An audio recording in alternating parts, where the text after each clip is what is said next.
Hey everyone, it's Amar, and today I want to talk to you about my custom LSL Saticoy 24.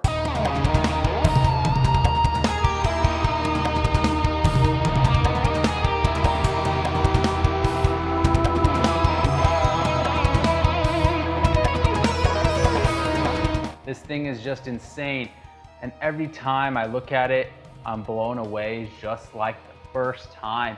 I mean, this thing is just crazy, everything about it. So let's talk about it a little. I like to call this, by the way, the world's first metal strat. And that's what I called it in some videos. I got so many responses about the metal strats that have existed before and all of that. But hey, in my head, it makes sense. I've never seen anything like this. I mean, we have super strats, which are obviously metal. This is not really a super strat. There are no sharp edges, there are no pointy horns. Everything is just like a traditional strat, right? And of course there are strats, traditional body strats with like humbuckers and Floyd Roses, but they just, I mean, taking that away, they don't have that metal aesthetic that's so popular, I guess, in modern metal instruments today. I mean, we got the Pale Moon Ebony fretboard. Everything about this, it just looks so mean, and I've never seen a strat that's not a super strat get into this kind of look, this kind of brutal, mean metal look. So to me, this is the world's first metal strat.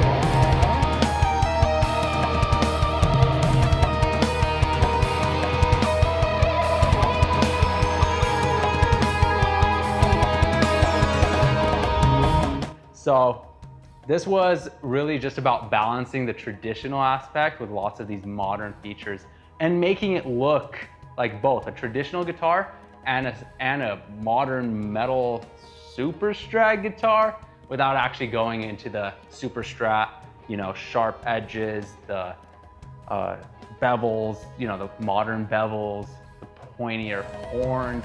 So that was really the goal. And I remember really wanting this because I love the way strats feel, the way they play, everything about them. I just love the traditional, you know, body contours and all of that. So I remember talking to Dave at the Vibrato Bar. So Dave at the Vibrato Bar, if you don't know the Vibrato Bar, it's a boutique guitar shop. So boutique guitars, custom guitars. I highly recommend working with Dave. If you're after something custom, especially if you're new to lots of these customs, even if you're not new to customs, but like if you are new, like this was my first custom and it was so easy working with him because he knows everything there is to know. So it was so easy. I was so comfortable working with him. I mean, I remember calling a couple shops in the past, but I just didn't feel comfortable. It was just like, you know, it was just a business transaction. But with Dave, he's so passionate about it. He pretty much, I mean, honestly, it felt like with Dave, it felt like it was his guitar. Like he was speccing his guitar and designing his guitar. That's how seriously he took it and how passionate he was about this.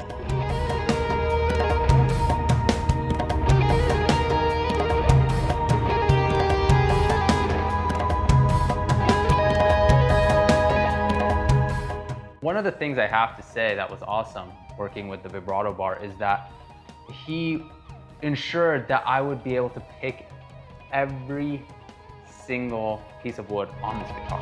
And not just like from LSL. It wasn't just handpicked from what LSL had. It was handpicked from what the mill had. So before LSL would even buy it, I got to see these pictures of the pieces of wood that were options. And that was just amazing. So because of that, I got an instrument that was, I mean, beyond what I imagined. It's just incredible. So to start, we have this master grade Buckeye Burl top. The detail in this top is insane. And the camera just doesn't do it justice. In person, you could see so much going on. And I do my best to capture it on the camera, but it just, it's just not there. It's so crazy. So there's that master grade Buckeye burl top, and we have this scrape binding on the side because what we did is we had this this charcoal fade on the outer edges just to darken it up. But I wanted to keep it transparent because I wanted to see the Buckeye top through the black fade right there, through that charcoal burst, right? So after that, what they did is they just scraped the edges, and we got that scrape binding to reveal the Buckeye burl on the side again. So that's what it looks like. Moving on, we have this Pale Moon Ebony fretboard. Again, I mean, I don't know if you call this master grade or a high grade, but this is some of the top Pale Moon Ebony you could find. So it's very streaky, but it's also like, it's thick. The lines are thick, and I really like that.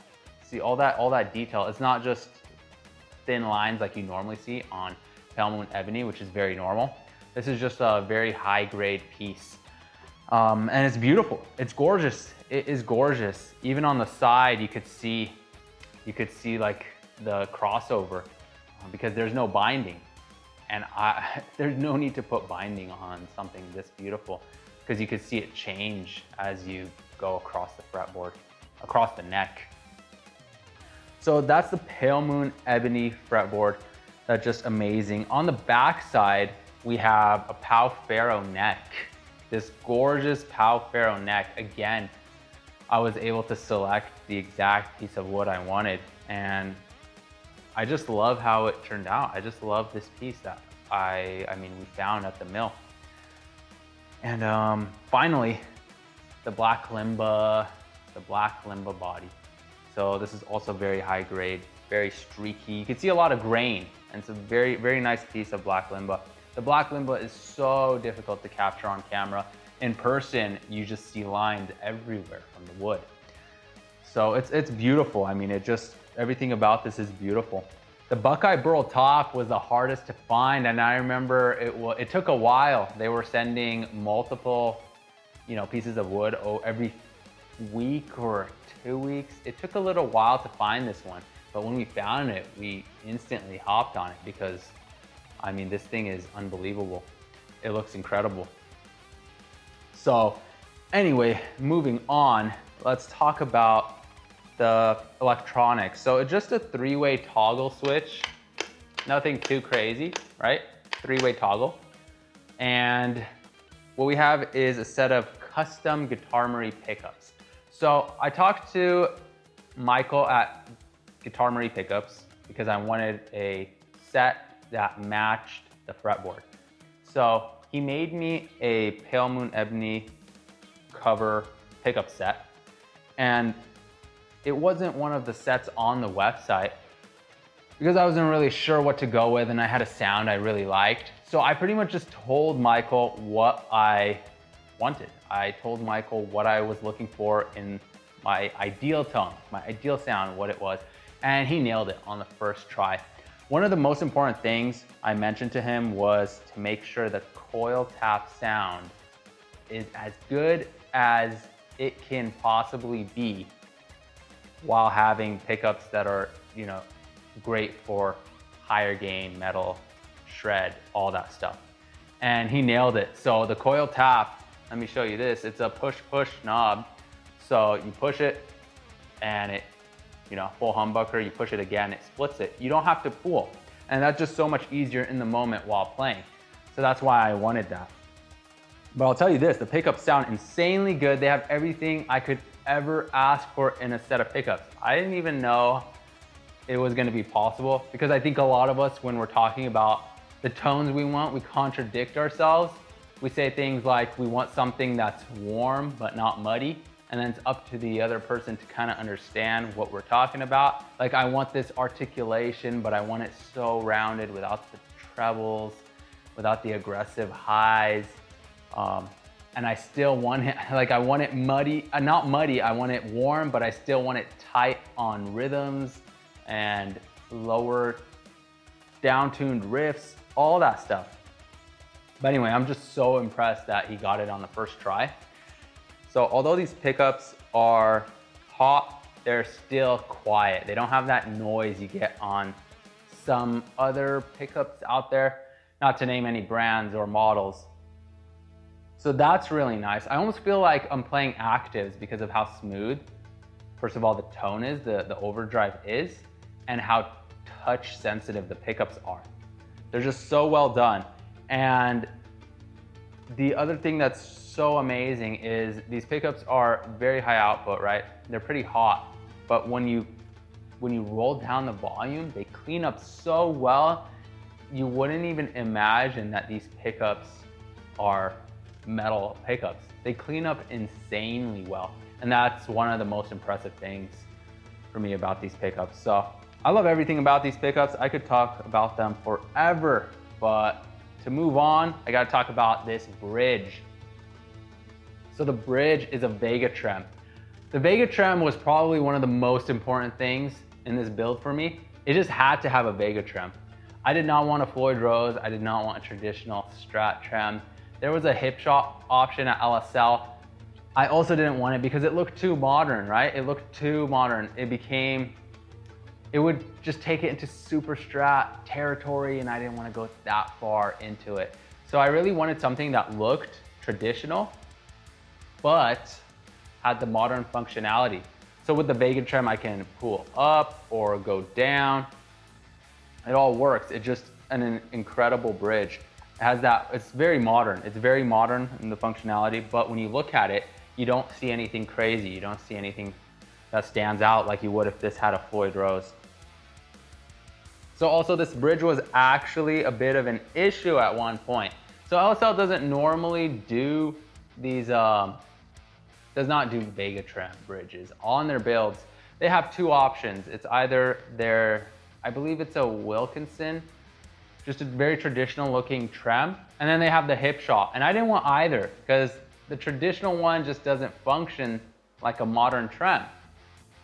And then the hip shot just looked too modern. It looked too modern, but it also does not have the functionality I want. I like to have the pull up range that you would almost like a Floyd Rose. I mean, depending on the routing, I believe you can set this to pull up as much as you want. So it can pull up pretty high. I have it set to pull up, I believe, a major third. I believe it's a major third. That's what I have, maybe a little more.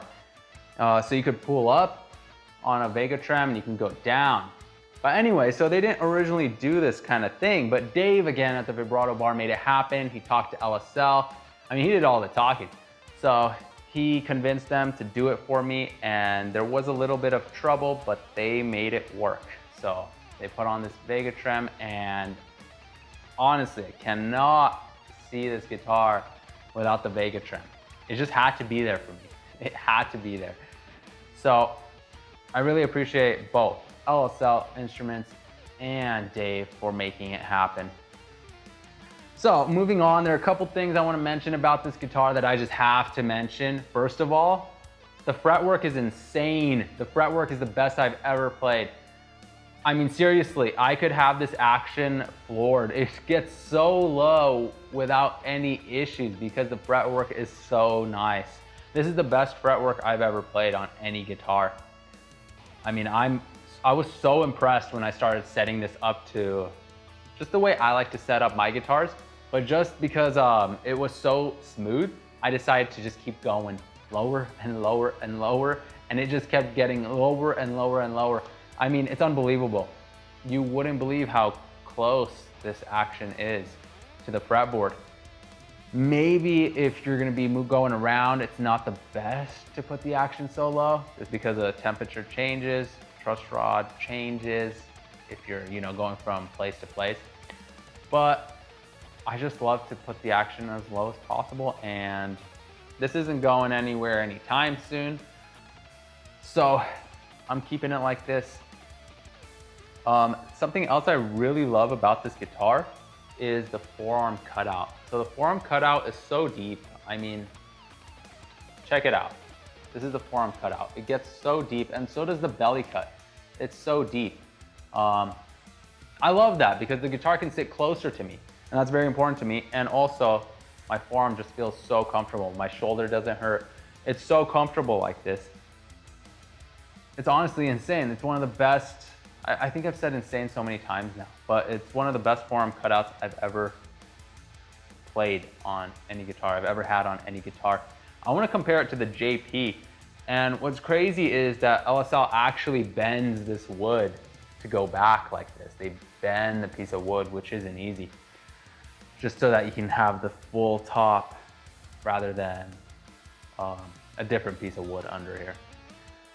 But yeah, I mean, those are some of the things I love. I love how comfortable it is. The neck profile is so nice. It's definitely on the shred side.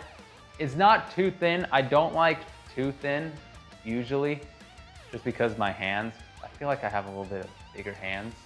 So if it's too thin, it's not for me. But I believe it's about 21 millimeters or 20 millimeters on the first fret. I'm not really sure. I tend to adjust anyway to whatever the neck is, but I remember specifying it. And with LSL, you can specify whatever neck you want. If you want a C, a D, something in between.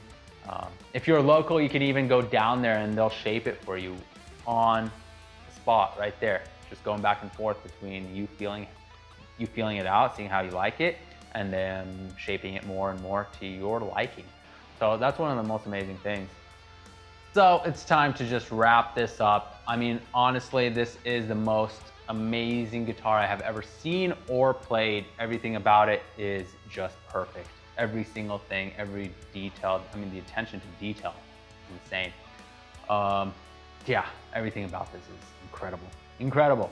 So I highly recommend working with LSL Instruments.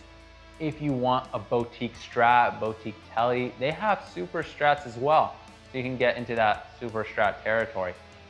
I highly recommend it. I mean, they're incredible. They're just incredible. Working with them has been just so amazing. It's been such a wonderful experience. And I highly recommend going through Dave at the Vibrato Bar. Not just with LSL, but when it comes to custom guitars, if you're looking for a custom guitar through different brands that require a dealer, Dave is your guy. Dave at the Vibrato Bar. I mean, honestly, like, he put in so much time into this. You would have thought that he was building it for himself. And I don't think any other person would do that. The amount of time, the hours we spent talking, me and Dave, and then the hours he spent talking to LSL for me. Incredible. So I'm very thankful. I'm very thankful for that. And I also recommend checking out pretty much everyone I talked about here. Guitar Marie pickups, the most amazing pickups I have played. I mean, they were spec to they were made according to my specifications. I told them what I wanted and they made it. So of course I'm gonna love them. And Vega Trem. You gotta have a Vega Trem. You gotta have a Vega Trem. So anyway, feel free to leave your comments, your questions, anything in the comments, and I will read them and I will get back to you. I do my best to reply to everyone. You guys can see that and you guys already know that. I pretty much do reply to every single comment. Yes. So yeah, go ahead and leave your comments, anything, and let me know what you think.